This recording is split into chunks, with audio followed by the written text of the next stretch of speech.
Assalamualaikum. Bago kami pumunta sa Sky Ranch, dito muna kami kumain kay Mang Jose. Masarap ang ulam at mura pa. At eto nga kami ay punta na kasi kalapit lang niya yung restaurant na aming kinainan.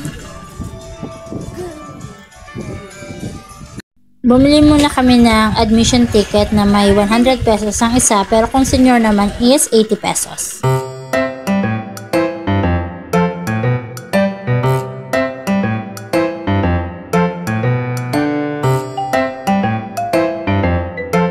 Dito pa lang sa entrance, ang dami nang makikita at mabibili. Andito nga si Groot. Na pwede rin magpa-picture sa kanya, bibigyan mo lang ng tip.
Kaming lahat ay naka-ride all you can, pero kung isipin mo dapat pala hindi lahat.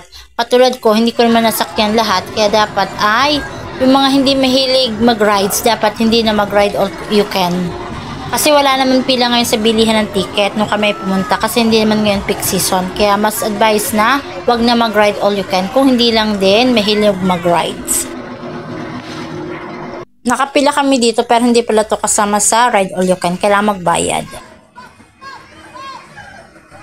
Yung nasa unahan nila ay mga dalagita, syempre mabagal magpedal. Ayun namang anak ko tsaka yung pamangkin ko ay mga lalaki sanay magbisikleta, kaya ang bilis. Ngayon inabunggo nila, kaya medyo nainis yung dalagita, tapos sila ay nag-stop na. Inintay mo na nila makalayo yung mga dalagita, saka sila uli nagpedal.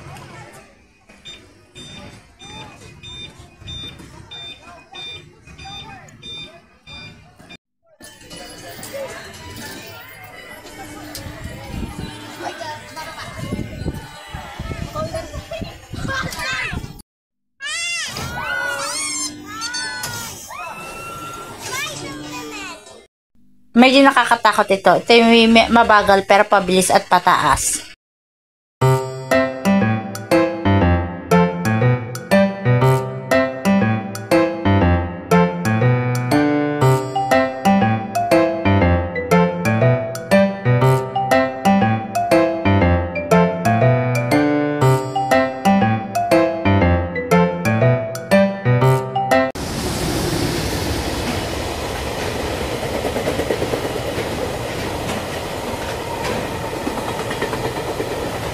Dito naman sumakay ang inay ko, yun ay senior na at yung aking anak na bunso. Kaya dito sa senior tsaka sa bata, hindi masyado nakakatakot. Madami din bilihan ng pagkain.